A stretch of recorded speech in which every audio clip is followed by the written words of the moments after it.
8 bat urte badaramazkigu osasunaren inguruan jasaten dugula egoera bat, gure ustez bate justiziazkoa ez dena, eta azken urtetan ekintza asko ugari egin dira, baina oraingo honetan erabaki dugu kexa kolektibo bat egiteko garaia iritsi dela, eta beraz, trianguluan zitatu gara Tolosar guztiekin eta Tolosaldeko, eskualdeko persona guztiekin, horrelako kexa kolektibo bat egiteko.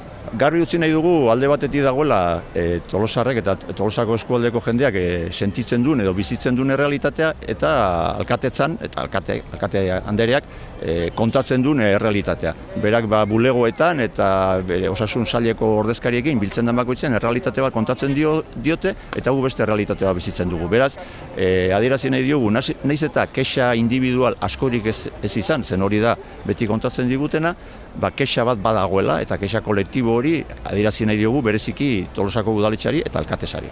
Eskatzen dugun ekitate horren barruan esaten dugu behin da berriro Tolosaldea dela eskualde bakarra, ospitale publiko horik ez dagoena. Ospitale publikoa, gestio publikoa duena eta jabetza publikoa duena. Eta hori aldarrikatzen dugu behin eta berriro. Eta 2017ko diru kontuak aztertuz kontuatu ginen azkeneko 35 urtetan Tolosan egin ez den inbertsioarekin eta urtero beste eskualdetara joaten den dirua eta Tolosara ekartzen ez dutenarekin, izugarrizko zorra egin duela osasun sailak Tolosaldeko eskualdearekin. Eta hori ere aldarrikatu nahi dugu behin eta berriro. Diru guzti hori ez bada hemen inbertitzen horrek esan nahi du zerbitzuaren kalitatea gutxitzen dijoala pixkanaka. Zorionez, ambulategiak eta lehen arreta zerbitzuak publikoa dira eta horrek eusten dio Tolosaldeko osasun asistentziari, baina asistentzia espezializatuari dagokionez, ospitalari inbertsiorik ez da egiten, geratzen da entitate pribatu baten eskuetan, eta pixkanaka zerbitzu hori gutxitzen